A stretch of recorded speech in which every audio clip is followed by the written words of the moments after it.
He thought he was digging for water until his dog started trying to stop him from something underground. Daniel Mercer had one last shot to save his dying ranch. A buried stone pile stood between him and hope. But the moment his shovel struck metal, everything changed. His German shepherd, Kota, wasn't just warning him. He was protecting him. From what? Daniel didn't understand yet. And by the time he did, it was already too late to walk away. Before we go further, tell me, where are you watching from right now? Drop your city or country in the comments. The wind came down off the Idaho mountains like a dry breath, dragging dust across the dead pasture in slow, restless sheets. It rattled the loose boards on Daniel Mercer's barn and hissed through the brittle grass that hadn't seen real rain in months. But Daniel stood beside the old bulldozer, one hand resting on the metal frame, feeling the faint heat still trapped in the steel from the morning sun.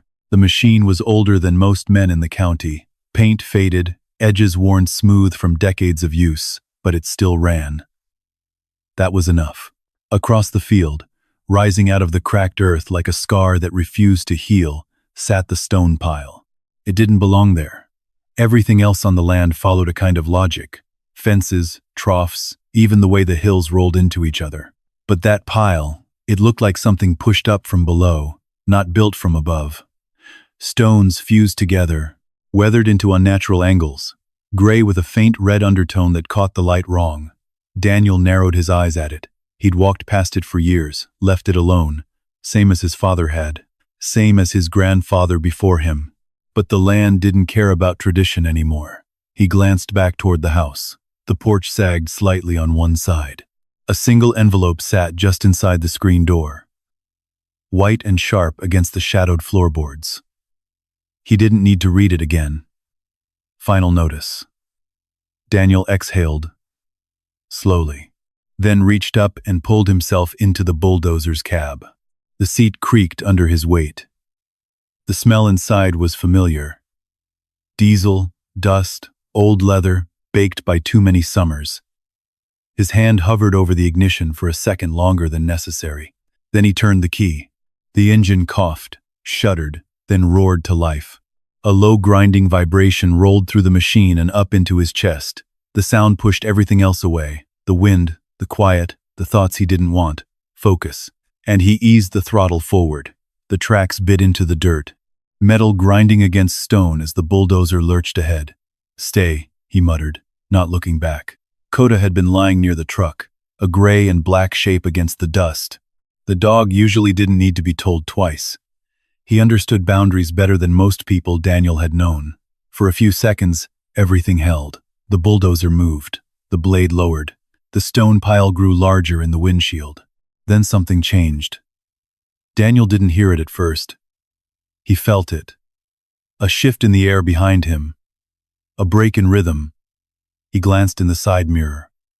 Kota was no longer by the truck. The dog was moving, fast, not running wide, not circling like he did when he picked up a scent. Straight line, head low, ears pinned back. Daniel frowned. "Kota!" The word barely left his mouth before the dog cut in front of the bulldozer. Daniel slammed the throttle back instinctively. The engine dropped to a rough idle, the machine jerking as it slowed. Kota didn't stop. He planted himself directly in front of the blade, paws digging into the dirt, body rigid. A low vibrating growl rolled out of his chest. Not loud, but deep enough that Daniel felt it through the glass. That wasn't right. "Move," Daniel said, sharper now. "Heel." Kota didn't even look at him. The dog turned his head slightly, nose almost touching the ground. Dirt flew backward in tight arcs as his front paws tore into the packed earth. Daniel stared. Kota didn't dig like that. Not for rabbits. Not for snakes. Not for anything. This was different. The dog stopped for half a second. Barked once. Short. Sharp. And then went back to clawing. At the same exact spot. No wandering. No hesitation. Just that one place. Daniel felt something tighten in his chest. He pushed the door open and dropped down from the cab.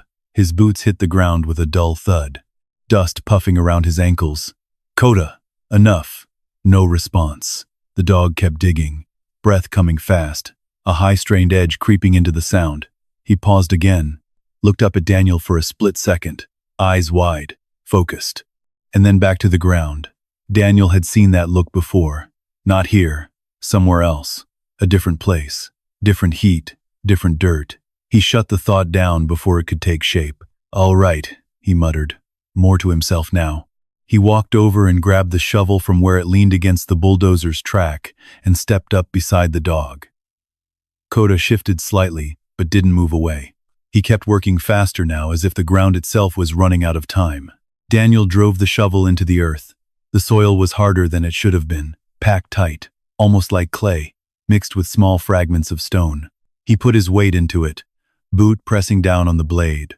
The shovel sank an inch, then another. He levered it up, tossing the dirt aside.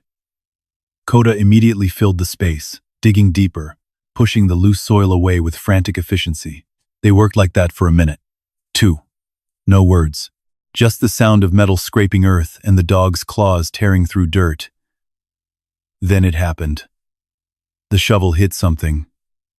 Not stone. The impact traveled up the handle, sharp and hollow, vibrating through Daniel's arms. He froze. The wind seemed to drop away for a second. Kota stopped digging. The dog's head snapped toward the spot where the shovel had struck. His body went still. Completely still. Like a switch had been flipped. Daniel slowly pulled the shovel back and scraped it across the surface beneath the dirt. A harsh, grating sound answered him. Metal. Not rusted scrap. Not debris. Something solid. Flat. He cleared more dirt, hands moving faster now, pushing aside clumps of dry earth. The edge of it began to show, a dark, smooth surface beneath the dust. Too smooth. Too even. Daniel crouched lower, brushing away the dirt with his gloved hand. Cold metal met his skin. Kota let out a low whine, stepping back for the first time. His ears flattened and tail stiff, eyes locked on the exposed surface. Daniel didn't look at him. He kept uncovering it. An edge appeared, then a corner, square, perfectly square. The ground hadn't grown this. Someone had put it there. Daniel's jaw tightened slightly. His breathing slowed almost automatically, as if some part of him had switched over without asking permission. Scan the area. Open field. No movement. Tree line still.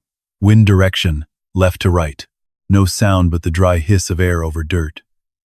He shifted his weight, angling his body without thinking, keeping his back partially toward the bulldozer. Line of sight clear across the pasture. Kota moved with him, pressing close to his leg now, not digging anymore, watching, waiting. Daniel brushed away the last of the dirt from the corner of the object and rested his hand flat against it.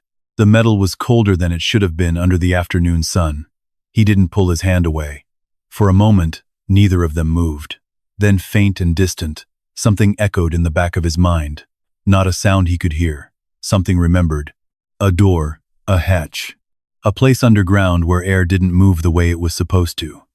Daniel's fingers curled slightly against the metal. Behind him, the bulldozer engine idled low, a steady mechanical heartbeat in the silence. Kota let out a quiet, strained breath. And for the first time since stepping out of the house that morning, Daniel Mercer felt it clearly. Not fear. Not yet. But something close enough to make him stop digging. That something that made the open sky above him feel smaller. He kept his hand on the metal a second longer. Then slowly, without taking his eyes off the ground, he said, "What did you find, boy?" Kota didn't answer the way a dog usually would. No bark, no wag, no shift in stance. Just a low, steady sound deep in his chest, barely audible, more vibration than noise. Daniel let his hand rest on the metal a second longer, then pulled it away. The air felt different, not colder, not hotter, just wrong. He stood up slowly, eyes scanning the pasture again, this time with more intent. The habit slipped back into place without effort. Check the horizon. Check the angles. Check what didn't move. Nothing. Just empty land. Dry grass. The distant ridge cutting a hard line against the pale sky. He exhaled through his nose, and then stepped back from the exposed corner. "All right," he muttered. "Not today." He grabbed the shovel, pushed a few loose clumps of dirt back over the metal, enough to dull the sharp edges, and turned away. Kota didn't follow right away. The dog stayed there, staring at the ground as if something might move under it. Only when Daniel took a few steps toward the bulldozer did Kota finally turn, trotting close, shoulder brushing against Daniel's leg. Too close. Daniel noticed. He didn't say anything. The sun had dipped low by the time he shut the bulldozer down. The engine rattled once, then died, leaving behind a silence that felt heavier than it should have. The wind picked up again, pushing dust across the yard in thin, restless lines. Daniel climbed down, slower this time. His boots hit the ground. And for a second, just a second, he paused, head tilted slightly. There, a sound. Not real. Just memory. Rotor blades. Faint. Distant. He blinked hard, jaw tightening. Gone. He grabbed the shovel, leaned it back against the side of the machine, then walked toward the house. Kota stayed glued to him. Every step, every shift. Not scouting ahead, not drifting off, just close. Daniel pushed open the screen door. It creaked the way it always did. A long, tired groan that echoed through the small house. The envelope was still on the floor. He picked it up this time. Didn't sit down. Didn't take off his boots. He tore it open, standing there in the doorway. The paper inside was thin, official, clean, final notice of foreclosure. He read it once, then again, same words. Same tone, polite, cold, 30 days. And Daniel folded it back along the crease and set it on the table without looking at it again. Kota moved ahead of him, nose low, circling once before settling near the kitchen wall. But he didn't lie down. He just stood there, ears angled toward the door, eyes shifting back and forth between Daniel and the outside. Daniel noticed that too. He walked to the sink, turned the faucet. The pipes rattled before a thin stream of water came out. Weak pressure. Almost nothing. He watched it run for a moment, then shut it off. That was the problem. Not the bank, not the letters. Water, or the lack of it. He leaned both hands on the edge of the counter, head dipping slightly. 30 days, maybe less, unless. His eyes shifted toward the window. The north field. The stone pile. The metal under it. Then he pushed himself upright and turned away. Night settled in fast. Out here, there wasn't much transition. The light just dropped, the temperature followed, and the land went quiet. Daniel sat in the old chair by the window, boots still on, a half-finished cup of coffee cooling in his hand. The house creaked around him. Wood shifting, wind pressing against the walls, normal sounds. He cataloged them without thinking, but his eyes kept drifting back to the dark shape outside. The field wasn't visible anymore, just a deeper shadow where it should have been. Kota lay on the floor near the door, except he wasn't resting. His head stayed up, ears moving, body still. Daniel took a slow sip of coffee. Bitter, cold, didn't matter. He set the mug down on the small table beside him, closed his eyes. For a second, and everything went quiet. Then, a flash, white, too bright. Sound followed, not wind, not wood. A sharp, concussive crack that didn't belong in this house. Daniel's body reacted before his mind caught up. He was on his feet. Chair knocked back behind him. Hand reaching for something that wasn't there anymore. Rifle, sidearm, anything. Nothing. The room snapped back into place around him. No explosion, no fire. Just the same dim light and the low whistle of wind through the cracks. His breathing came in short bursts, controlled but fast. Kota was already there. The dog pressed into him, head pushing hard against Daniel's chest, forcing him backward a step. A low whine cut through the silence. Urgent, insistent. Daniel's hands found the dog's shoulders automatically. Solid, warm, real. He let out a slow breath, longer this time. Then another. Kota didn't move until Daniel's grip loosened. The dog stepped back slightly, but stayed close. Eyes locked on him. Daniel ran a hand down the side of Kota's neck, fingers catching in the thick fur. "I'm good," he muttered. His voice sounded rough. Didn't matter. Kota watched him a second longer. Then slowly, the dog lowered himself to the floor, still facing the door. Daniel turned back toward the window. The darkness outside hadn't changed, but something inside him had shifted. Not panic. That had passed. Something else. Focus. He moved to the table, picked up the foreclosure notice again, then put it back down. His gaze drifted to the far wall. A map hung there, old, worn, edges curled, property lines, water tables, old survey marks. He stepped closer and ran a finger along one of the faded lines, then to another, then stopped right where the stone pile sat. He stared at that spot longer than the rest. The theory had always been simple, too simple. A structure that size didn't just exist without reason. Not here. Not in dead ground. Something had kept it stable. Something below. Water. Had to be. Unless he cut the thought off. Didn't need it. Not yet. Behind him, Kota shifted. Not a full movement, just enough. A low sound slipped out of the dog again. Daniel didn't turn. He already knew where Kota was looking. Northfield. Same as before. Daniel's jaw tightened slightly. He walked to the door, rested his hand on the handle, didn't open it. Just stood there, listening. The wind had picked up again. It pushed against the house in uneven bursts, carrying dust, dry grass, and something faint underneath. A smell, hard to place. Metal, cold. He let go of the handle, turned back inside. "Tomorrow," he said quietly. Not to the dog. Not really. Just out loud. He walked back to the chair, set himself down slower this time. Kota didn't move from the door. Didn't lie down fully either. Just waited. Daniel leaned back, eyes still open, fixed on nothing. Outside, the land stretched quiet and empty. But under that quiet, something had already changed. And neither of them were sleeping. The first light came slow over the ridge, pale and thin, stretching across the dry land like it didn't want to be there either. Daniel was already outside before the sun cleared the hills. Same boots, same shirt from the day before, no breakfast. He moved with purpose now. Not rushed. Measured. Kota was at his side, the second the screen door shut behind him. No stretch, no shake, no lazy morning routine. The dog's head stayed low, ears forward, eyes locked toward the north field. Daniel noticed, didn't say anything. They crossed the yard without a word. The ground crunched under their steps, dry soil breaking apart like brittle bone. As they got closer, the shape of the stone pile came back into view. Even in daylight, it didn't sit right. The shadows fell wrong across it. The angles didn't match the land. Daniel slowed about 20 yards out.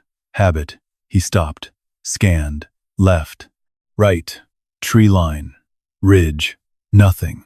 Still, too still. He stepped forward again. Kota didn't wait this time. The dog moved ahead faster than before, but not running wild. Direct.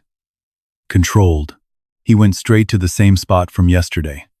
Nose low, tail stiff. Then he stopped, frozen. Daniel came up behind him. The loose dirt he'd kicked over the metal had shifted slightly overnight. Not much. Just enough to show the edge again. Daniel crouched, pressed his hand against the ground. Cold. Same as before. He brushed the dirt away again, slower this time. The metal came back into view. Flat, dark, perfect. He exhaled once, steady, then stood and walked back to the bulldozer. Kota stayed where he was, watching. Daniel climbed into the cab, started the engine. The machine roared to life, louder in the morning air. This time he didn't hesitate. He drove forward, lowered the blade. The steel edge scraped against the earth with a harsh grind as he pushed the dirt aside in a wide sweep, just clearing more of the surface. The sound hit something inside his head, not memory yet, just pressure.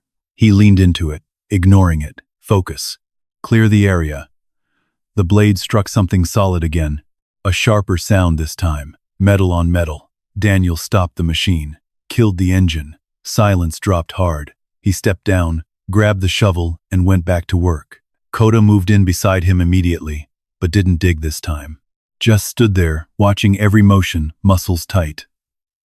Daniel widened the hole, not deep, wide, exposing the edges. Minutes passed, then more. Sweat ran down his back, despite the cold air. The shape started to reveal itself. Not just a panel. A structure. 4 sides. Clean lines. He cleared one corner. Then another. By the time he stepped back, the outline was visible. A square, about 4 feet across, set perfectly into the ground. Not shifted, not broken, placed. Daniel wiped his hand across the surface again, clearing more dirt. The metal beneath wasn't rusted through. Aged, yes, but intact. That meant something. He leaned closer. There, along one edge, a seam, a hinge. His jaw tightened slightly. A hatch. Kota let out a low, strained sound. Daniel didn't look at him. He kept brushing away dirt along the top edge. Then his glove caught on something. Raised. Faint. He wiped harder. Letters began to show through the grime. Faded. But there. He squinted. Tilted his head slightly to catch the light. The rest was worn down. He scraped again, more aggressively now. A symbol appeared, not clear, but familiar enough to make something shift in his chest. Military. Old. What? He sat back on his heels for a second. Didn't move. Didn't speak. Behind him, Kota took a step back. Another. Then stopped. Daniel finally turned his head slightly. The dog's posture had changed again. No longer tense forward. Now pulled back. Weight shifted away from the hatch. Ears flat. Eyes wide. That wasn't curiosity. That was warning. Daniel looked back at the metal. The edges. The seams. The thickness. Not civilian. Not farm equipment. Too precise. Too deliberate. His hand moved to the side of the hatch. Felt along the surface. There. A recessed shape. He cleared more dirt. A handle. Heavy. Built to sit flush. Daniel stared at it. Didn't touch it. Not yet. His breathing slowed again. Automatically. In. Out. Count. Focus. He shifted slightly, repositioning himself without thinking. Body angled. One knee grounded. One foot planted. Old posture. Ready. Kota made a soft sound behind him. Not a bark. Not a growl. Something in between. Daniel stood up slowly, took 2 steps back from the hatch, then turned fully toward the field. Scan again. Nothing. Still nothing. But the quiet had weight now. He felt it pressing in from all sides, like the land itself was holding something back. He walked back to the bulldozer, shut off the fuel line, grabbed the pry bar strapped to the side. The metal was cold in his hands. He returned to the hatch. Kota didn't follow all the way this time. The dog stopped a few feet short, wouldn't cross that invisible line. Daniel noticed. He planted the end of the pry bar into the edge of the hatch, testing the gap. No give. He adjusted, found a better angle, set his weight, but paused. For a split second, his eyes flicked to the horizon again. Clear. He pushed. The bar groaned. Metal scraped. A faint resisting shift came from beneath the surface. Not much, but enough. Daniel stopped, held it there, listened. Nothing. Just the wind again. Kota let out a sharp, sudden bark. Daniel's head snapped toward him. The dog wasn't looking at the hatch. He was looking past it. Toward the ridge. Daniel turned. Fast. Eyes scanning. Movement? No. Just the same line of trees. Same broken fence. Same empty sky. But something felt off. Timing. The bark had been too sharp. Too immediate. Daniel lowered the pry bar slowly. Stepped back from the hatch. Kota didn't relax. He stayed fixed, staring toward the distance. Daniel followed his gaze, waited, counted seconds. 10, 20. Nothing moved. Still, he didn't go back to the hatch. Not yet. Instead, he walked a slow arc around the stone pile, widening his view, checking angles, terrain, cover. Old habit. Never trust the first look.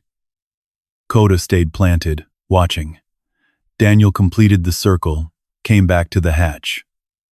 Everything looked the same, but the feeling hadn't gone away. He rested the pry bar against his shoulder, looked down at the metal, then at Kota. The dog's eyes flicked to him for a second, then back to the horizon. Daniel nodded once. Small, decision made. He set the bar down, not opening it. Not today. Not until he knew what he was dealing with. He grabbed the shovel again and started pushing dirt back over the edges. Kota didn't help. He just watched. When the metal was mostly covered again, Daniel stood up, wiped his hands on his jeans and stepped back. The hatch disappeared under a thin layer of earth, but it didn't feel buried, just hidden. For now, Daniel turned toward the house. Kota followed, but he kept looking back over his shoulder every few steps. Daniel didn't. He kept walking, but his pace had changed. Slower, heavier. Behind them, the ground sat quiet, unbroken, like it had been for years. Except now, it wasn't alone anymore. The afternoon light stretched long across the pasture, turning the dry ground a dull gold. From a distance, nothing looked different. The stone pile sat where it always had, quiet and unmoving, half swallowed by dust and time. But Daniel felt it, not in the ground, in the way his shoulders stayed tight long after he'd left it behind, in the way Kota kept drifting back to the door, his nose pressed to the crack beneath it, pulling in slow, measured breaths. Daniel set the shovel against the side of the barn and walked toward the house without looking back. Inside, the air felt close. He moved straight to the sink, turned the faucet again. The same weak stream, same hollow rattle in the pipes. He shut it off quicker this time, didn't watch, didn't think. Instead, he walked to the wall where the map hung. His fingers traced the same faded lines as before. Contours. Old survey marks. Then the blank space where no one had bothered to record anything, where the stone pile sat. His hand hovered there, then dropped. A truck engine sounded somewhere down the road. Daniel's head lifted immediately. He didn't move toward the window. He just listened. Distance. Speed. Weight. Older engine. Slower. Gravel crunch. Local. He stepped to the side of the window, just enough to catch the reflection without exposing himself fully. A pickup came into view, easing up the long dirt path toward the house. Daniel relaxed, slightly. He recognized the truck before it even stopped. Harold Pike. The engine cut. The door creaked open. Boots hit the ground. Daniel opened the front door before the man could knock. Harold stood there, hat low, face lined deep from years of sun and wind. He didn't smile, didn't say hello. His eyes moved past Daniel immediately out toward the field. "You started digging," Harold said. Not a question. Daniel leaned one shoulder against the doorframe. "Clearing land," he answered. Harold didn't look at him. "On that patch?" Daniel didn't respond. The wind picked up again, pushing dust across the yard between them. Harold finally shifted his gaze, slow, measured. His eyes landed on Daniel, then dropped to the ground for a second, like he was choosing words he didn't want to say. "My brother tried that once," Harold said. Daniel said nothing. "Back in '82, Harold went on, "figured same as you. Thought there might be water under it." He gave a short breath that wasn't quite a laugh. Didn't get far. Daniel's posture didn't change, but something behind his eyes sharpened. What stopped him? Harold's jaw tightened slightly. He did. That was it. No explanation. Just that.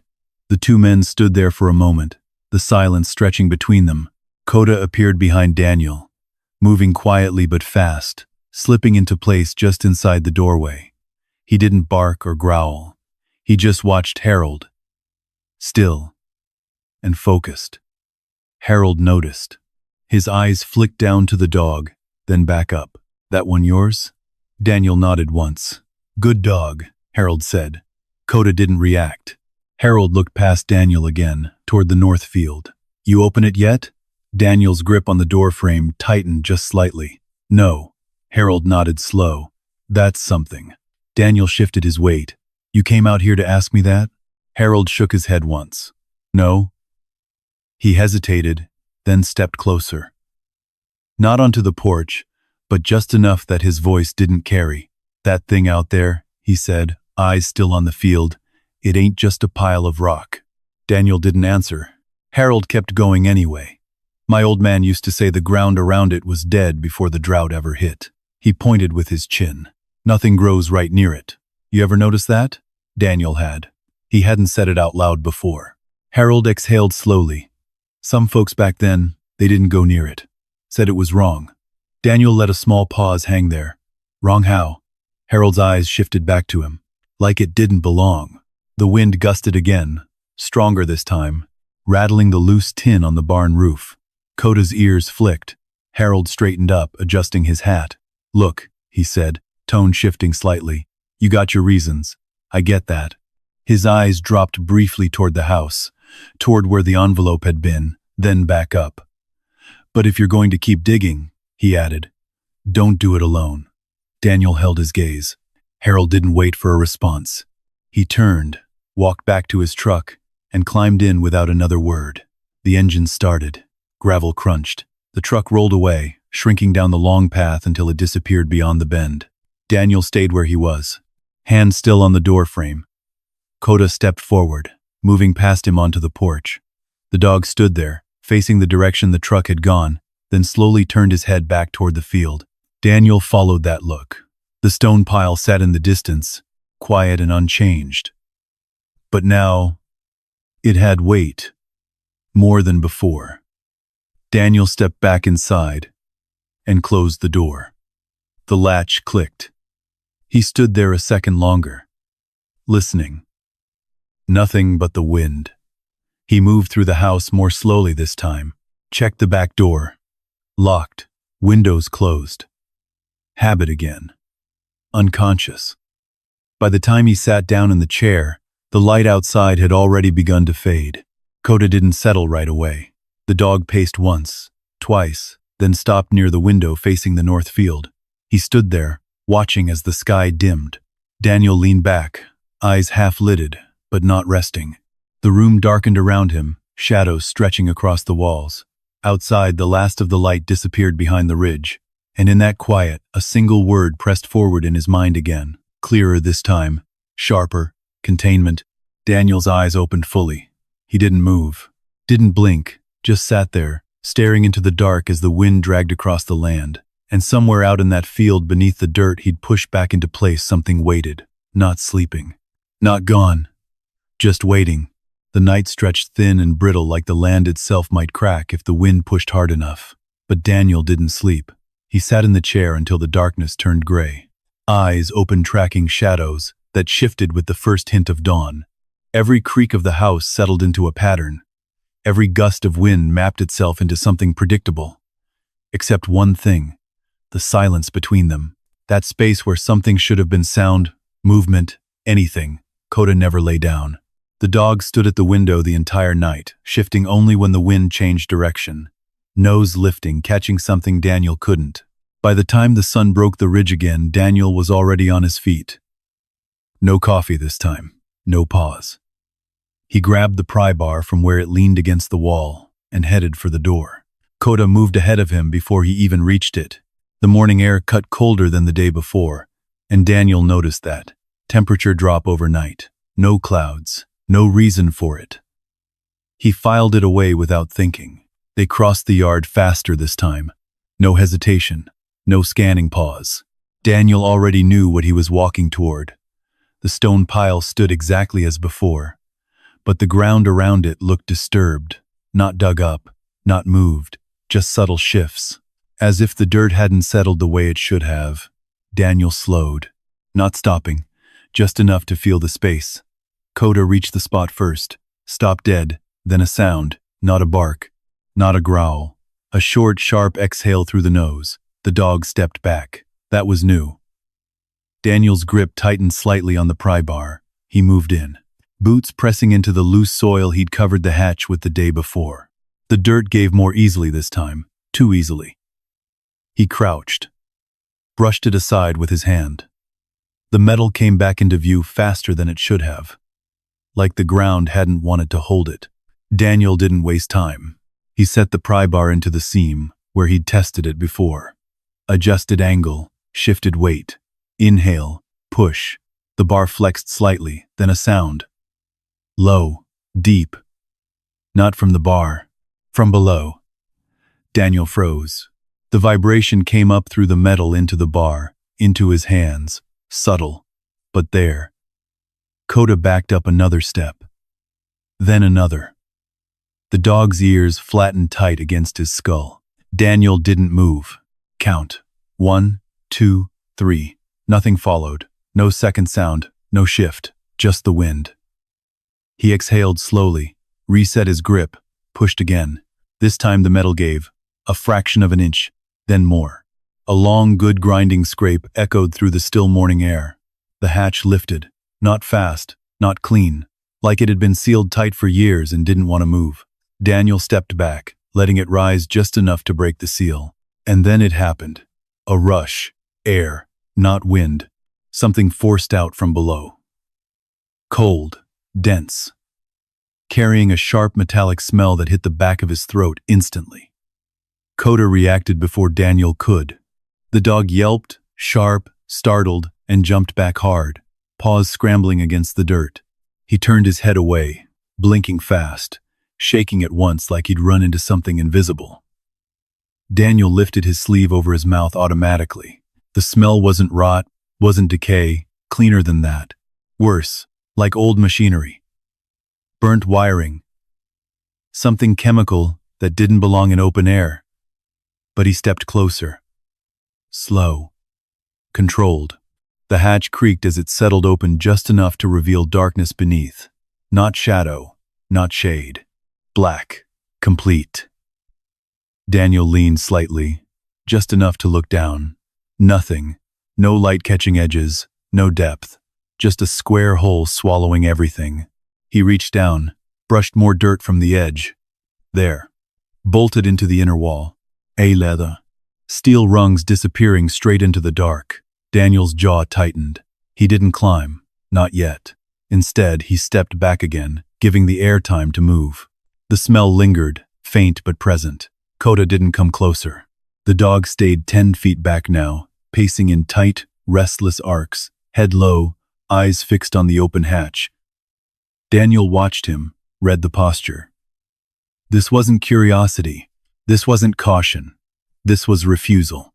Just he turned back to the hatch, studied it, edges, construction, thickness of the metal, military grade, old, but not broken down. He crouched again, ran his hand along the inside edge. His glove caught on something. Raised paint. He wiped harder. Faded blue surfaced under the grime. A shape. Wings. A star. Daniel's breath slowed. He didn't need it to be clear. He knew it. He sat back on his heels, eyes still on the symbol, then lowered his gaze below it. Letters. Scratched. Faded. But there. He brushed again. Sight. Another line beneath, harder to read. He leaned closer, angling his head. Restricted. The rest was worn away. Daniel stared at it, didn't blink. Behind him, Kota let out a low, strained whine. Daniel didn't turn. He kept looking into the dark, into the opening, and his hand moved toward the edge of the hatch again. Paused, then pulled back. Not like this. Not blind. Not without knowing what he was stepping into. He stood up, backed away. Kota didn't wait this time. The dog moved immediately to his side, pressing against his leg, body tight, ready to move if Daniel did. Daniel grabbed the edge of the hatch and pulled. It resisted, then shifted. Heavy, slower than it opened, but it moved. He forced it down inch by inch until it settled back into place with a dull, final thud. The sound echoed across the field, then faded. Silence returned. Kota's breathing slowed slightly, but he didn't relax. Daniel stood there, looking down at the sealed hatch beneath the thin layer of disturbed earth, the symbol, the ladder, the air. All of it still sat in his head. Yet he grabbed the shovel again, covered the edges, smoothed the surface, same as before, except this time he knew exactly what he was covering. When he finished, he stepped back, looked at it one last time, then turned toward the house. Kota followed instantly, closer than before. Daniel didn't look back, but halfway across the field he stopped, not turning, just standing there, listening. For a second, nothing. Then, faint. So faint it almost didn't exist. A sound.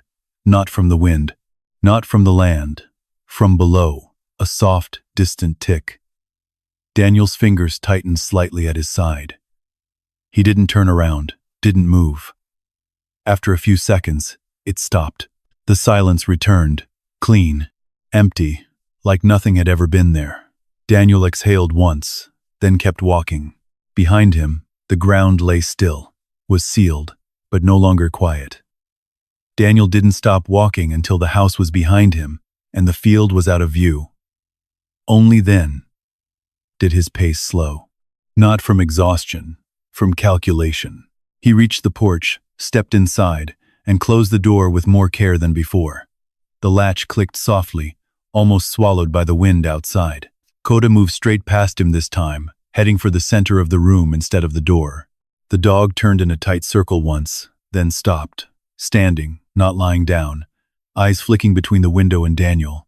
Daniel crossed to the sink, turned the faucet on.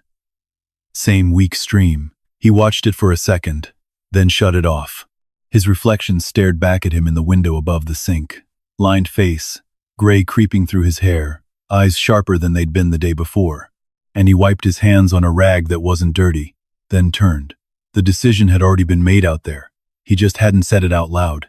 Not blind, not unprepared, but not walking away either.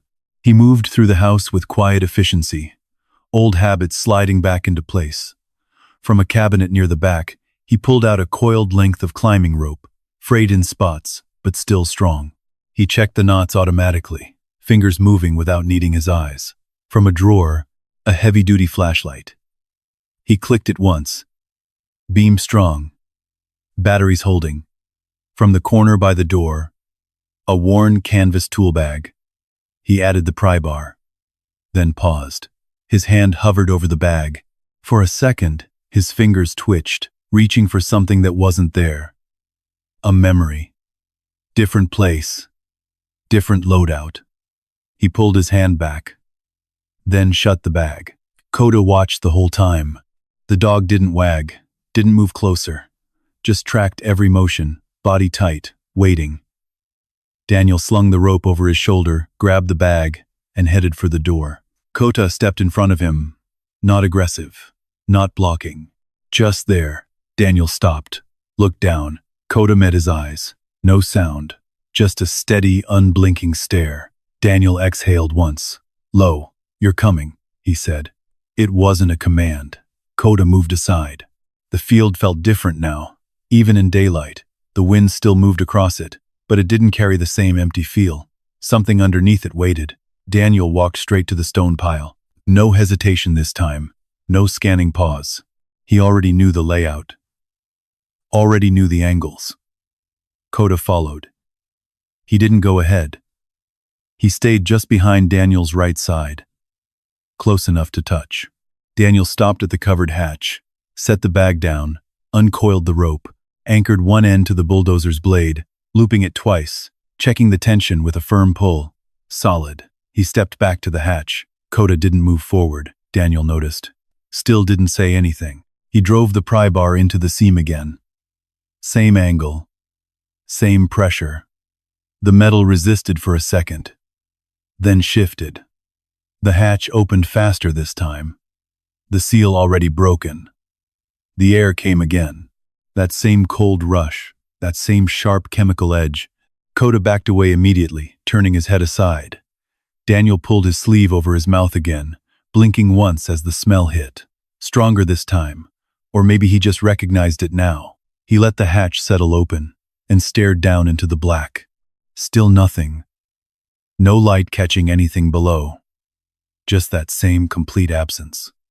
He clipped the rope to his belt, checked the knot once, then again. His breathing slowed, controlled. He stepped to the edge, paused. Not from fear, from memory. A narrow entrance, dark, confined, Helmand province. The smell wasn't the same, but it was close enough. Dust, heat, metal, a man in front of him, signaling forward.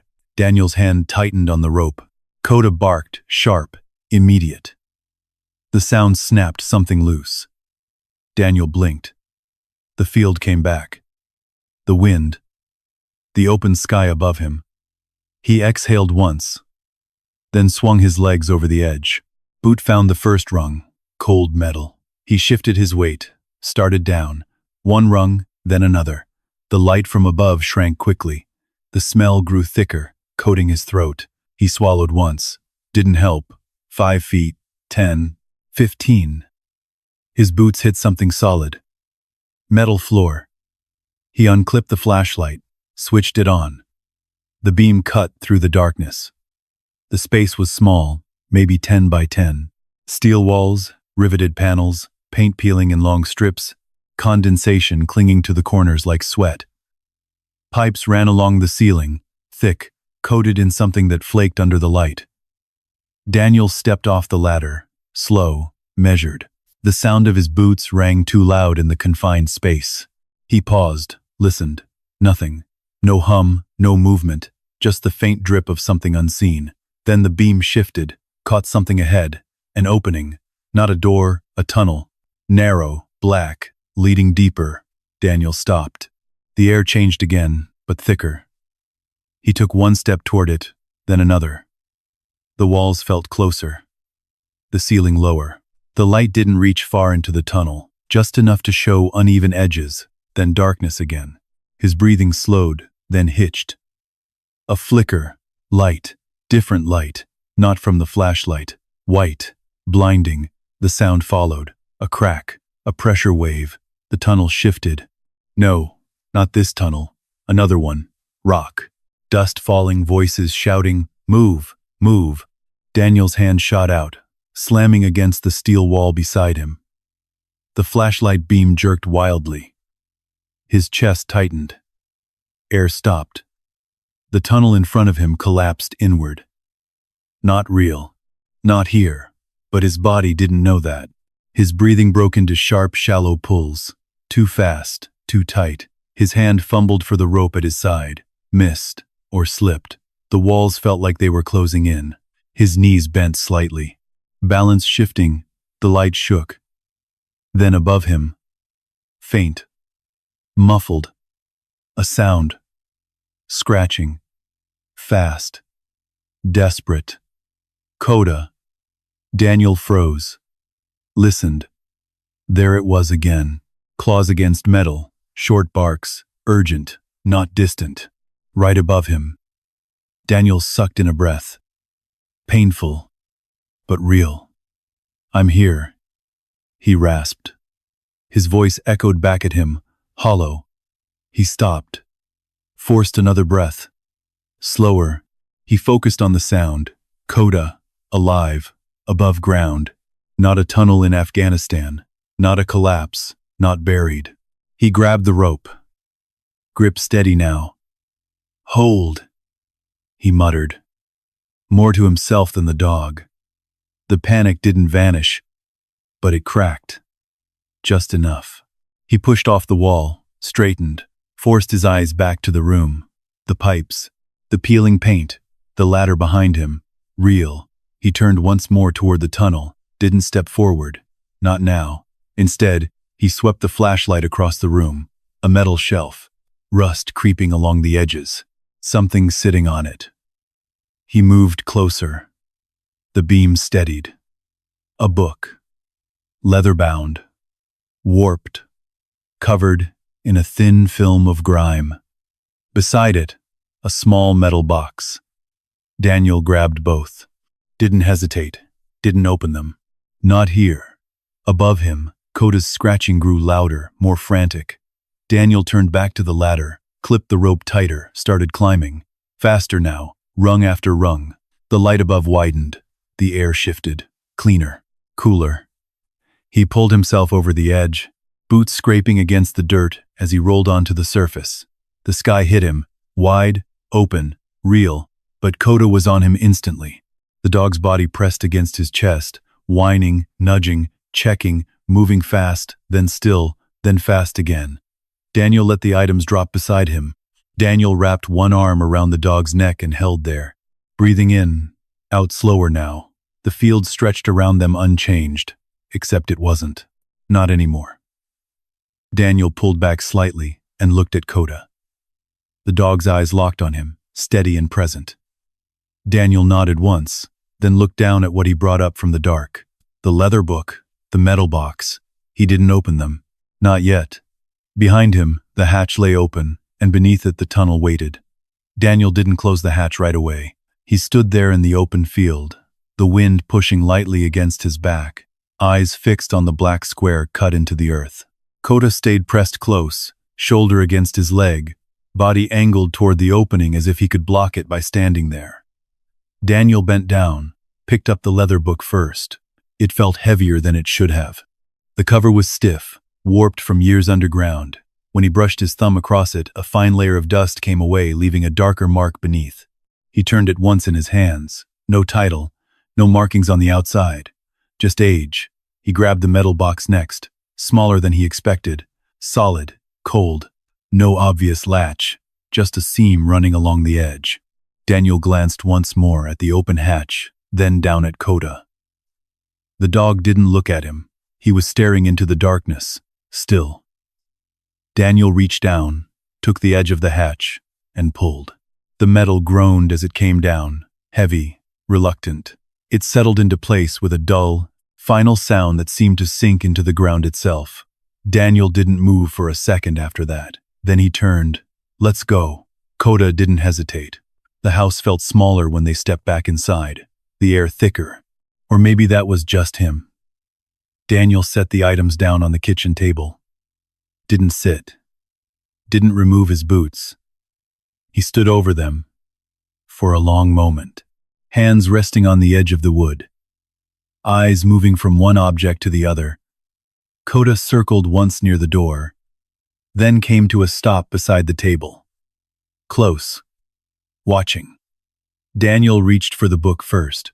His fingers paused just above it, then closed. The leather creaked slightly as he opened it. The first page stuck for a second before peeling away. The smell hit him. Old, damp, but not rot, but close enough to make the back of his throat tighten. He turned the page. Rows of writing. Neat, precise. Blue ink faded, but still legible. Columns, numbers, notes. Not a diary, a log. Daniel leaned closer. His eyes tracked the lines automatically, picking out patterns before meaning. Dates, times, short entries. Most of them routine. Pressure stable, readings nominal. Then, a name. Initials. He stopped. M.W. Daniel's jaw tightened slightly. He turned the page. Same initials, again and again. Further down, the handwriting changed. Same structure. Different pressure. Less steady. He read one line twice, then a third time. Integrity compromised. The room felt quieter. Kota shifted his weight beside him. Daniel flipped forward. More entries. Shorter now. More gaps between them. Then a line scratched deeper into the page. And harder.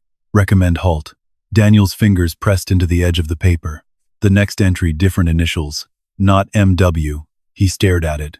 Then moved on.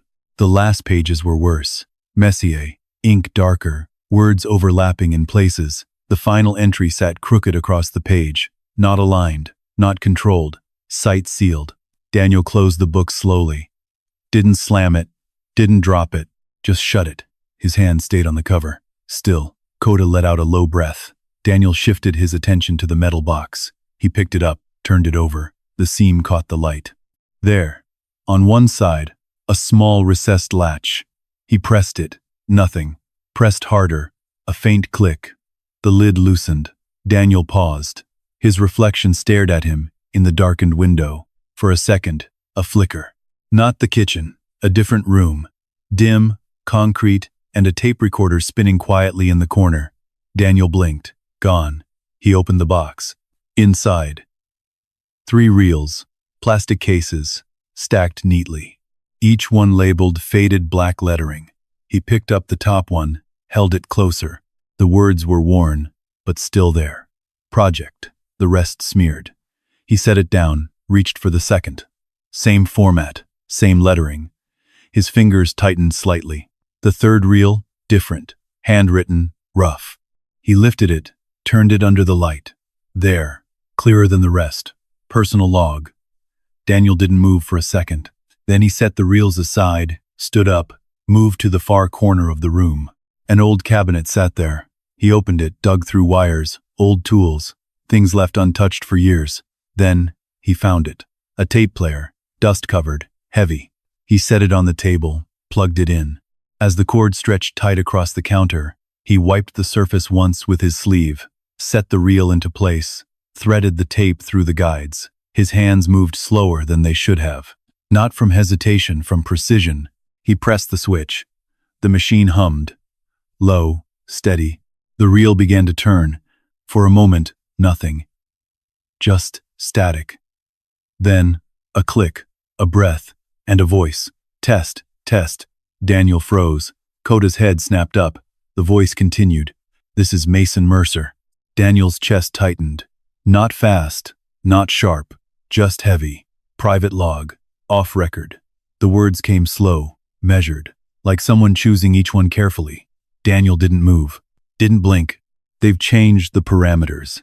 A pause. Paper shifting in the background. This isn't what they told us. Daniel's fingers curled slightly against the table, and Kota moved closer, pressing against his leg. The voice wavered once, then steadied. Containment is unstable. Daniel's breathing slowed, his eyes fixed on the spinning reel. If something happens, the tape crackled. It wasn't an accident. Silence. Then, the reel kept spinning, empty. The machine hummed on. Daniel stood there, still. His hand moved slowly toward the player, hovered, then pressed the stop button. The room dropped back into silence, heavy, full. Kota shifted, pushing his head against Daniel's thigh. Daniel didn't respond, not right away. His eyes stayed on the tape, on the words that weren't there anymore. Then, he exhaled, long, slow. His hand dropped to Kota's head, rested there, didn't move. You hear that? He muttered. The dog didn't answer, just stayed. Daniel turned his head slightly, looked toward the window. The north field sat quiet in the distance. Nothing moved. Nothing changed. But now, he knew the ground hadn't just been hiding something. It had been keeping something buried. And whatever had been down there, his father had known and tried to stop it. Daniel's jaw tightened. His posture shifted, subtle, but real. The man who had walked out to dig for water wasn't the same man standing there now. Behind him, the tape player clicked softly as the reel stopped completely. And in the silence that followed, the past didn't feel distant anymore. It felt close, too close, like it had been waiting just beneath the surface for someone to dig it back up. Daniel didn't touch the tape player again. He left it on the table, the reel still threaded, the machine quiet now, but not forgotten. The words lingered in the air long after the sound had stopped, like something that didn't need to be spoken twice. Kota didn't move far from him. The dog stayed within arm's reach as Daniel walked the length of the room, checking windows, pausing at each one just long enough to look without exposing himself fully. The field outside had gone dark. No moon, no stars. Just a low, shifting black where the land should have been. Daniel stopped at the front window, tilted the blind slightly, watched. Nothing. He moved back, killed the lights. The house dropped into shadow. He stood there, letting his eyes adjust, tracking the shapes he already knew. The edge of the table, the chair, the doorway to the back hall. Kota shifted beside him, not restless, alert. Daniel lowered himself slowly into the chair, didn't relax, just sat, listening. The wind had died down. That was the first thing. Too quiet. The second, the ground. He couldn't hear it, but he felt it. Not movement, absence, like something underneath had gone still on purpose. Kota's head lifted, a low sound built in his chest. Daniel didn't move. He followed the dog's gaze toward the door. Then, a sound, faint, crunch, gravel. Daniel's hand tightened on the armrest. Another crunch. Closer. Measured. Vehicle. He stood up without a sound. Moved to the side of the window again. Careful. Slow. A shape came into view. Black. Low. Clean. An SUV rolled to a stop about 30 yards from the house. Engine cut. No headlights. Just the outline against the dark. Daniel's breathing slowed. Not panic. Calculation. Kota stepped forward. Not barking. Not yet. The dog's body lowered slightly, weight shifting forward, muscles tightening under his coat. The first door opened. Soft. Controlled. Then the second. Two figures stepped out. Dark clothing. Sharp lines. They didn't look around like they were lost. They walked straight toward the house. Daniel moved to the door, unlocked the deadbolt quietly, left the chain on, opened it just enough to see through. Kota filled the gap instantly, head forward, eyes locked. The men stopped a few feet from the porch. The older one spoke first, Mr. Mercer. His voice was calm, even, too even. Daniel didn't answer right away. He watched. The man stood relaxed, hands visible, posture open. But his eyes didn't match. Flat. Reading. Beside him, the younger man shifted slightly, his gaze flicking to Kota, then back to Daniel. "Who's asking?" Daniel said. The older man gave a small nod. "Name's Collins. This is my associate, Grant. We're with land management." Daniel didn't move. Land management doesn't come out here after dark. Collins didn't blink. Unusual circumstances. A pause. Then, "We've had a report of ground disturbance on this property." Daniel felt something settle into place. Not surprise. Confirmation. He kept his voice level. "You got paperwork?" Collins smiled slightly. Thin. "Professional. We can handle that in the morning. Right now, we just need a look." Grant took a half step forward. Kota's growl came out low and deep. Not loud, but enough. Grant stopped. Collins raised a hand slightly, not looking away from Daniel. No need for that. Daniel rested his hand lightly against the door. Not pushing, not pulling, just there. "You're not coming in," he said. Flat. Collins held his gaze. A longer pause this time. The kind that stretched just enough to test something. Then he nodded once. Understood. He took a small step back. "We'll return at a more appropriate hour." Grant's eyes lingered on Kota for a second longer. Then he turned. Both men walked back to the SUV. Same controlled pace. No rush. Doors opened, closed. The engine started. The vehicle reversed, turned, and rolled away into the dark. Daniel didn't close the door right away. He watched until the sound of the engine disappeared completely. Then he shut it, locked it. Chain slid into place with a quiet click. Kota didn't move. The dog stayed at the door, head low, eyes fixed on the space where the men had stood. Daniel stepped back slowly, but the room felt smaller now, tighter. He moved to the table, looked at the tape, at the book, at the metal box, then back to the door. "They know," he said under his breath. Kota's ears flicked. Daniel picked up the leather book again, held it, then set it back down. His gaze shifted to the window, then to the wall, then back to the door. Patterns, timing. The visit wasn't random. Too clean. Too direct. Someone had seen or heard something. Daniel's eyes narrowed slightly, tracked back through the last 24 hours. Harold, the field, the hatch, the sound. Kota moved suddenly. A sharp turn. He stepped away from the door and toward the back of the house, body tense again.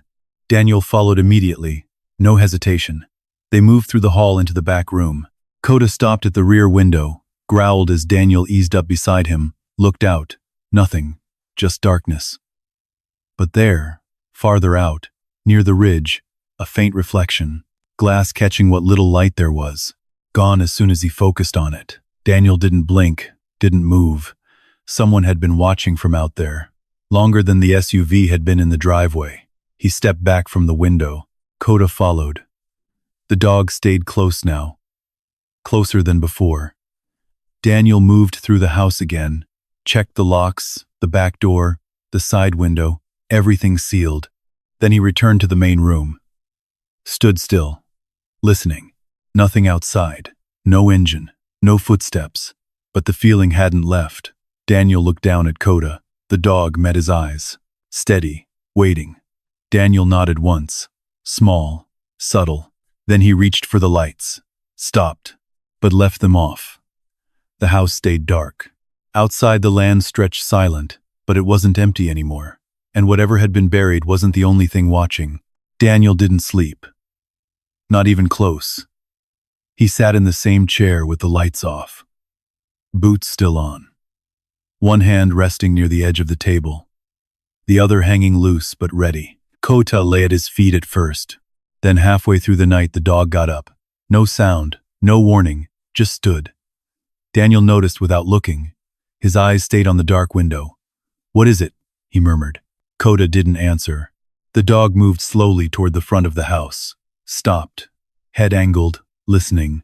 Daniel leaned forward slightly. Then he heard it too. Not an engine, not footsteps.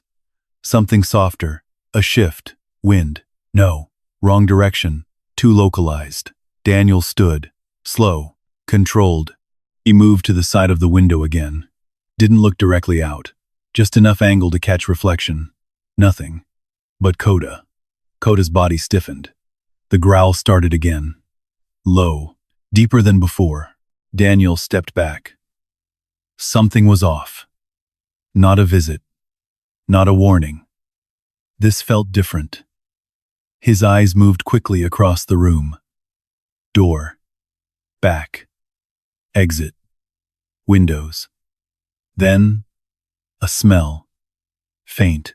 At first. Then sharper. Daniel froze. His head tilted slightly. Air. He drew in a slow breath. And caught it. Smoke. Not from the stove. Not inside. Outside. Kota barked. Sharp. Immediate. Daniel moved. Fast now. No hesitation. He crossed the room in 3 strides. Yanked the door open. Heat hit him first. A sudden wave. Then light. Orange. Violent. The barn. Flames were already climbing the side of it, licking up the dry wood like it had been waiting to burn. Daniel's vision narrowed. Not fear. Reaction. Distance. Wind direction. Fuel source. Stay, he snapped. But Kota was already moving. The dog bolted past him, not toward the barn, toward the side, circling. Daniel grabbed the fire extinguisher by the door and ran. The ground felt uneven under his boots, but his stride didn't break. His focus locked on the fire. Not the cause. Not yet. The flames were spreading fast. Too fast. Accelerant. He reached the edge, yanked the pin, and discharged the extinguisher toward the base. White foam blasted outward. Useless. The fire pushed back. Hungry. Daniel stepped back instinctively, heat forcing him away. Then, a sound behind him. Too close. Just as Daniel turned, a shadow moved from the side of the house. Fast. Low. Closing distance. Daniel didn't think. Didn't process. He reacted. His body shifted left, just as the figure lunged. Impact glanced off his shoulder instead of center mass. Daniel staggered half a step, then pivoted. The man came again. No words. No hesitation. Daniel's hand came up automatically. Intercept. Deflect. Grip. The man's arm twisted under Daniel's hold. But he didn't go down. Strong. Trained. Daniel saw it in the way he moved. Short steps, no wasted motion. This wasn't random. The man reached inside his jacket. Daniel drove forward, shoulder into chest, hard. Both men hit the ground. Dust kicked up.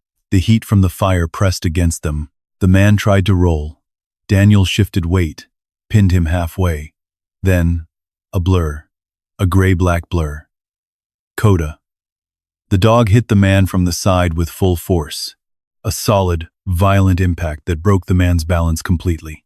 He went flat. Kota didn't bark, didn't hesitate. He latched onto the man's arm. Daniel heard the fabric tear. The man yelled. Sharp, uncontrolled. Kota held, locked. Daniel pushed up to his knees. The man's free hand swung wildly. Hit Kota once. Hard. The dog didn't release. Daniel moved in, grabbed the man's wrist, twisted. The motion was clean, efficient. The man's hand opened. Empty. No weapon. Daniel drove his forearm across the man's throat, pinned him. The man struggled. Then from the fire, a crack, loud, metal. Daniel's head snapped toward it. A fuel drum near the barn buckled under the heat, then exploded. The blast wasn't massive, but it was enough. The shockwave hit him. Heat surged. Light, white, too bright. Sound vanished. For a fraction of a second, the world shifted. Not the ranch, not Idaho. Dust, fire, a vehicle ahead. Gone. Daniel froze. His grip loosened. His eyes lost focus. The man beneath him felt it, twisted, pulled. Daniel didn't react. Not fast enough. The moment stretched. Then Kota. The dog shifted position, released the arm, then drove forward again, hitting the man in the chest. Not a bite this time. A shove, breaking his movement. The jolt snapped something back in Daniel's head. The light changed. The fire became the barn again. The air rushed back into his lungs. Sound returned. The crackle, the roar, the man gasping beneath him. Daniel blinked once. Focus snapped into place. He drove his weight down. He had pinned the man again, harder. This time, no hesitation.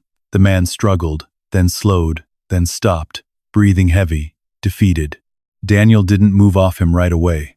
He held position, counted, 1, 2, 3. Then he shifted, slowly. Kota stood over the man, chest heaving, teeth bared. Blood darkened the fur around his muzzle. Daniel looked at the dog, then down. The man's sleeve was torn open, skin beneath marked, but not destroyed, controlled. Daniel grabbed the man's jacket, turned him, checked. No badge, no identification visible. But the eyes, cold, focused. Not a thief, not a drifter. Daniel pushed off him, stood. Kota stayed, watching. Daniel looked toward the house, then the field, then the road. No headlights, no backup. The SUV wasn't back, which meant this wasn't just a visit. It was escalation. Daniel stepped back. "Move," he said. The man didn't. Kota growled, low. The man hesitated, then slowly rolled to his side, got to his knees, staggered up. He didn't speak, didn't threaten, just looked at Daniel once, then turned, ran into the dark. Daniel didn't chase, didn't need to. He watched until the shadow disappeared completely. Then he turned. The barn was gone. Nothing left but flame and collapsing beams. Daniel stood there, still. The heat washed over him. Kota moved closer, pressed against his leg again. Daniel reached down. His hand found the dog's shoulder, then stopped. Kota flinched, just slightly. Daniel's eyes sharpened. He crouched, ran his hand more carefully this time. There, just beneath the fur, a tear. Not deep, raw, but bleeding. Daniel exhaled slowly. "Hold still," he murmured. Kota didn't pull away, didn't whine, just stood, watching him. Daniel pressed his hand gently over the wound. The dog's breathing slowed, matched his. Behind them, the fire roared. The barn collapsed inward with a shower of sparks. Daniel didn't look back. His focus stayed on the dog, on the steady rise and fall of Kota's chest, on the warmth under his hand. After a moment, he nodded once, more to himself than anything. Then he stood, looked out into the dark again. Different now, not uncertain, not reactive. Something had changed. They weren't being watched anymore. They were being engaged, and that meant this wasn't about the land or the water or the past. This was active, deliberate. Daniel's posture shifted, subtle, but final. Then he rested his hand briefly on Kota's head, then looked toward the house. "We're not waiting anymore," he said quietly. The fire behind him burned higher, but Daniel Mercer was no longer on defense. The fire burned itself out by dawn. What remained of the barn stood as a blackened frame against a pale Idaho sky, thin curls of smoke drifting upward like something unfinished. Daniel didn't try to save it, didn't call anyone, didn't stand there and watch it fall apart either. He had already moved on. By first light, he was inside working. The kitchen table was cleared, except for what mattered. The leather logbook, the reels, the metal box. Kota lay near the doorway, head up, eyes tracking every movement despite the stiffness in his shoulder. Daniel had cleaned the wound in silence. No soft words, no fuss, just steady hands, gauze pressure. Kota had taken it without a sound. Now the dog stayed alert, not resting, guarding. Daniel moved through the house differently now. Angles, lines of sight, entry points. He checked the windows again, adjusted one of the chairs just slightly so it gave him a better view of the back door without exposing his position. The old habits weren't coming back. They had never left.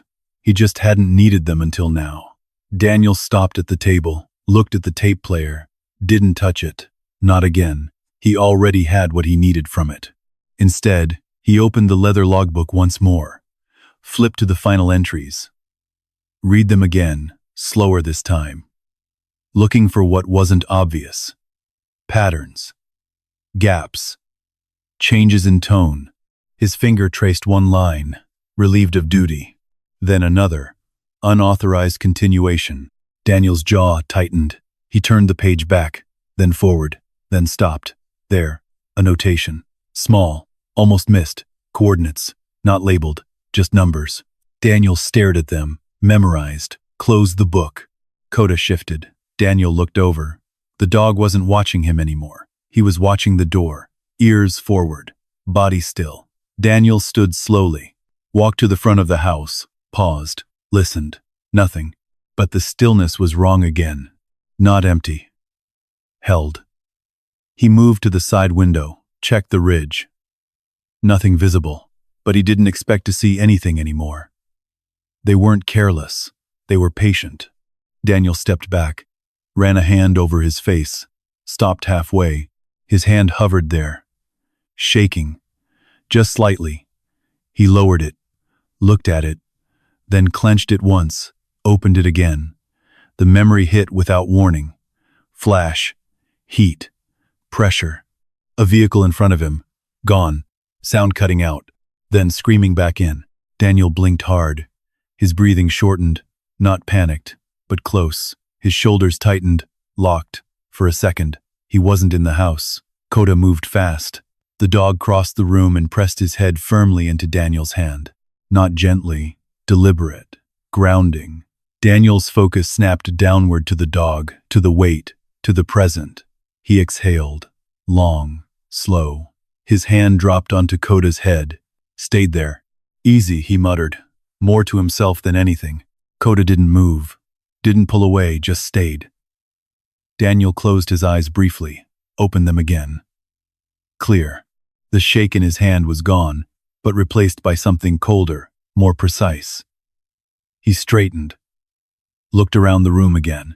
This time, not as a man reacting, but as a man planning. They came once, he said quietly. They'll come again. Kota's ears flicked. Daniel nodded once, decision made.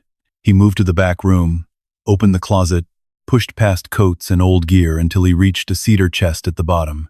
He hesitated just for a second, then opened it. Inside, old things, personal, untouched for years. He moved them aside carefully. Not rough, not careless. Just enough. At the bottom, an old metal ammunition box, military issue, thick steel, rubber seal. Daniel pulled it out, set it on the floor, opened it, empty. He stood there for a moment looking at it, then turned back to the kitchen. He gathered the items out, the leather logbook, the tapes, the metal box. Each one placed carefully into the container. No rush. No hesitation. This wasn't hiding. This was positioning. He closed the lid, latched it. The metal snapped shut with a solid final sound. Kota watched the whole time.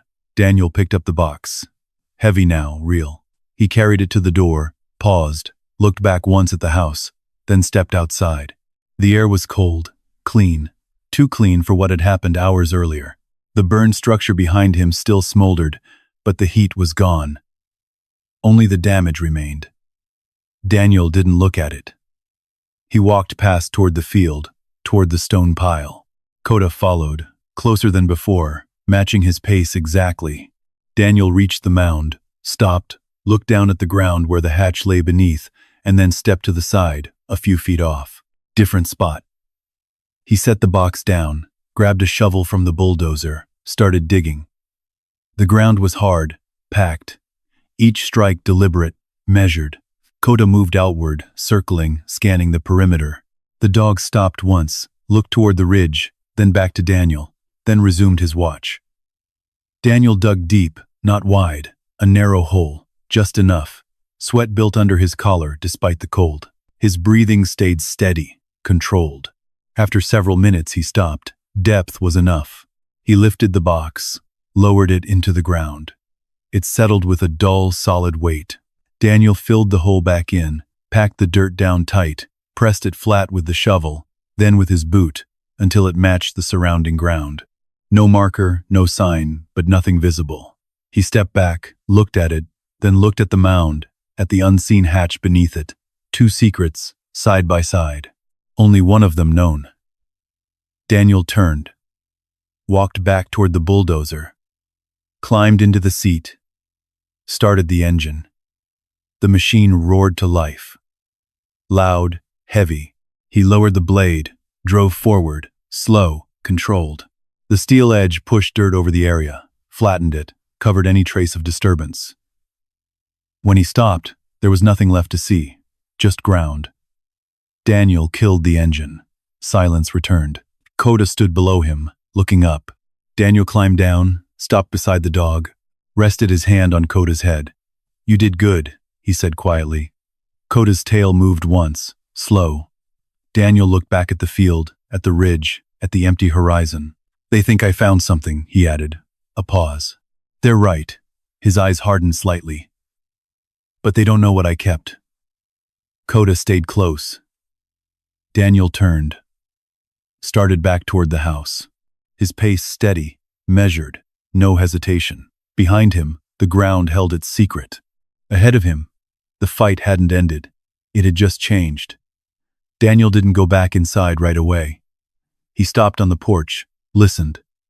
The land was quiet again, too quiet. Kota stood beside him, body angled outward, watching the open ground like it might move if he looked away. Daniel reached into his pocket, pulled out a folded piece of paper. The numbers, coordinates. He unfolded it once, looked, then folded it again. Decision didn't take long. He stepped inside, moved straight to the phone, picked it up, paused, and then set it back down. Not yet, not that way. He turned, grabbed a second metal box from the cabinet. Same shape, same size, empty. He filled it quickly. Scrap metal, old tools, anything with weight, anything that would sound right if dropped. He closed it, latched it, set it by the door. Kota watched him, head tilted slightly. Daniel knelt down, looked him in the eyes. "You stay quiet," he said, low, controlled, "until I say otherwise." Kota didn't move, didn't blink, just held the stare. Daniel stood, grabbed the decoy box, then his jacket, slipped it on, checked the fit automatically. He stepped outside. The truck sat where he'd left it, dust still clinging to the sides. He opened the back door, tapped twice on the floor behind the seat. Kota moved, climbed in, but curled into the shadowed space without a sound. Daniel pulled a blanket over the gap, closed the door, walked around, got in, started the engine. The truck rolled forward, slow at first, then steady. He didn't look back at the house, didn't look at the field, just drove. The road cut through open land, low hills, sparse trees, nothing to hide behind. Daniel's eyes moved constantly. Mirror, road, edges, back again. No vehicle followed. That didn't mean anything. He knew better. The coordinates led toward a canyon. Narrow, steep walls, limited exits.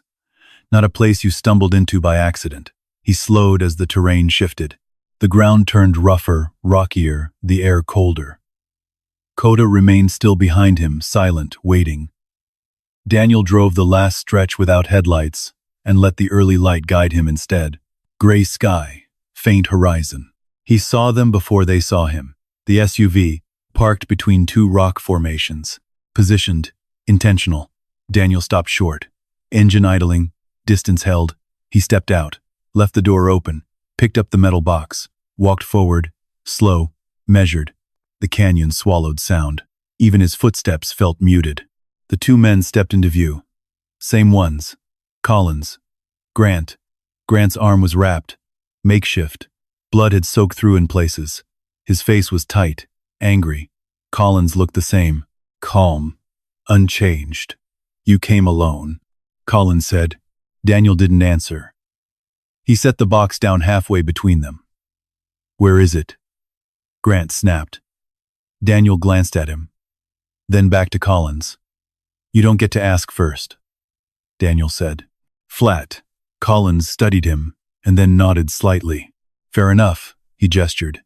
From behind the rocks, a figure stepped forward, older, hands bound. Daniel's eyes narrowed. Harold Pike, the neighbor. Harold's face was pale, bruised, but conscious. Daniel's jaw tightened. Grant smiled thinly. "He talked," he said. Daniel didn't react. Didn't move. His eyes stayed on Harold. Then back to Collins. "You grabbed the wrong man," Daniel said. Collins tilted his head slightly. "Did we?" Daniel stepped forward one pace, then stopped. "That box," Collins said, nodding toward it. "Open it." Daniel didn't hesitate. He flipped the latch, lifted the lid. Inside, scrap metal junk. Grant's face twisted instantly. "What?" Daniel moved. Not fast. Not yet. He put two fingers to his mouth. Sharp whistle. The sound cut through the canyon. High, bone-piercing. Grant turned. Too late. The back window of the truck exploded outward. Glass scattered. Kota launched. A gray blur. Fast. Precise. He hit Grant first. Full impact. Grant went down hard. Kota didn't bite immediately. He drove him back, pinned him, then latched. Grant yelled, sharp, raw. Collins moved, hand reaching. Daniel was already on him. The distance closed in 2 strides. He hit Collins low, hard, drove him into the rock. The impact knocked the breath out of him. Collins swung. Daniel blocked, turned, struck once. Clean, controlled. Collins dropped, not unconscious, but done. Daniel stepped back, breathing steady, eyes scanning. Grant struggled beneath Kota. Couldn't get free. The dog held position. Didn't release. Didn't overcommit. Daniel moved to Harold. Cut the bindings. Yeah. Harold stumbled. Get back, Daniel said. Harold didn't argue. He moved. Fast. Then. Sound. Distant at first. Then closer. Engines. Multiple. Daniel's head turned. Lights appeared at both ends of the canyon. Vehicles. Closing in. Not black. Not silent. Law enforcement. Grant froze. Collins didn't move. Daniel didn't step away. Didn't raise his hands. He just stood there. Kota released on command. Stepped back. Still ready. The vehicles stopped. Doors opened. Voices filled the canyon. Commands. Clear. Sharp. Daniel stepped away from Collins. Raised his hand slightly. Not surrender. Control. Officers moved in. Weapons drawn. Grant was secured first. Then Collins. Both restrained. Harold sat on a rock, breathing hard. Daniel stood still. Kota pressed against his leg again. Solid. Present. Then an officer approached. Looked at Daniel. Then at the men on the ground. Then at the dog. What happened here? He asked. Daniel didn't answer right away. He looked past him. At the canyon walls. At the open sky above. At the space where this had all come together. Then he spoke. They came for something that wasn't theirs, he said. Simple. The officer nodded slowly. Took that in. Behind them, the SUV sat silent. Useless now. The canyon held the echoes of what had just happened. Then, nothing. Daniel looked down at Kota. The dog looked back. Tail moved once. Slow. Daniel nodded. Good boy. The fight hadn't ended, but for the first time, they weren't alone in it anymore. The noise faded faster than Daniel expected. Sirens gone, engines gone, and even the voices from the canyon seemed to disappear once the vehicles pulled away, taking Collins and Grant with them. What stayed behind was the silence, the real kind. The kind that settles after something breaks. Daniel didn't follow anyone, didn't give statements, didn't linger longer than necessary. Harold had been taken into town, shaken but alive. The officers had asked questions. Daniel had answered just enough. Nothing about the hatch, nothing about the tunnel, nothing about the tapes. Some things didn't belong in reports. Some things stayed buried. It took 3 weeks. 3 weeks for the smoke to stop clinging to the air. 3 weeks for the blackened remains of the barn to be cleared. 3 weeks for the ground to stop smelling like something that had been burned too fast. Daniel worked every day, slow and steady. The new structure began as a frame, then walls, then shape. Nothing fancy, nothing wasted, just enough. Kota stayed with him the whole time. The bandage on his shoulder had come off after the first week. The fur grew back uneven, a thin scar hidden beneath it, but the dog moved like he always had. Alert. Precise. Never far. The letters came too. Bank notices, then calls, then silence. The foreclosure stopped. No explanation that made sense. Just a shift. Like someone had decided the land wasn't worth the trouble anymore. Daniel didn't question it. Didn't trust it either. One morning the trucks came. Not local, not familiar. Government plates. Clean. Too clean for the roads out here. They didn't ask permission. Didn't knock. They drove straight out to the field. As Daniel watched from the porch, Kota at his side. Still. Waiting. Men stepped out. Hard hats. Equipment. No suits this time. No conversations. They moved with purpose. Marked the ground, then started pouring. Concrete. Thick. Gray. Permanent. Daniel didn't interrupt. Didn't walk out. Didn't say a word. He just stood there. Watching. Kota didn't bark. Didn't growl. The dog watched too. The entire area around the stone pile was covered. Layer by layer. Until nothing remained visible. No seam, no hatch, no sign. Just a slab, flat, cold, stamped, government property. Do not disturb. The trucks left before sunset. The men didn't look back. Neither did Daniel. A week later, everything looked normal again. Too normal. The field stretched out the way it always had, grass pushing through where it could, wind moving across it without resistance. The new barn stood complete, clean wood, solid frame, a fresh start that didn't feel new, just repaired. Daniel walked out into the field that evening, Kota beside him. No leash. No command needed. They stopped near the concrete slab, didn't step onto it, didn't need to. Daniel looked at it once, then past it.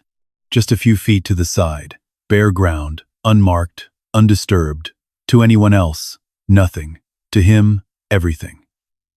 He stood there for a long time, hands at his sides, breathing steady. No tension in his shoulders anymore. No tightness in his jaw. Just stillness. Kota moved closer, sat down beside him, pressed lightly against his leg. The dog's tail moved once, slow. Daniel reached down, rested his hand on Kota's head, his fingers settling into the fur. Warm. Real.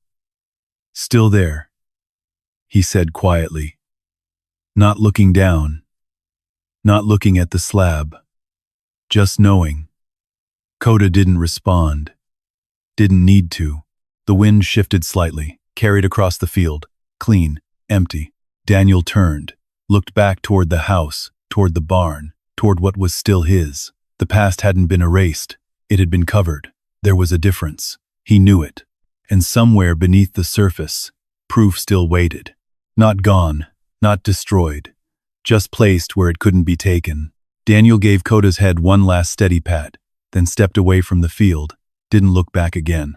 Kota followed immediately, matching his pace. As they walked toward the house, the light faded slowly across the land. No urgency, no fear, just distance. and something quieter underneath it. Not victory, not closure, something steadier, acceptance. The fight had come, passed through, and left its mark. But Daniel Mercer was still standing, and beside him, the dog who never stepped back.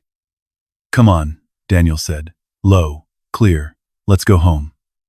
Kota moved ahead slightly, then slowed, waiting. Together, they walked on, and behind them, the stone held its silence. But some things don't stay buried forever. If you made it this far, I want to ask you something simple. What would you do if you were Daniel? Would you walk away and leave it buried? Or would you go back and open it again? Comment 1 if you would leave it alone. Comment 2 if you would go back down there. No long messages needed, just a number. I read every single one. And if this story stayed with you, even just a little, hit subscribe, because the next story waiting for you might be even deeper, darker, and closer to the truth than this one. Stay with us.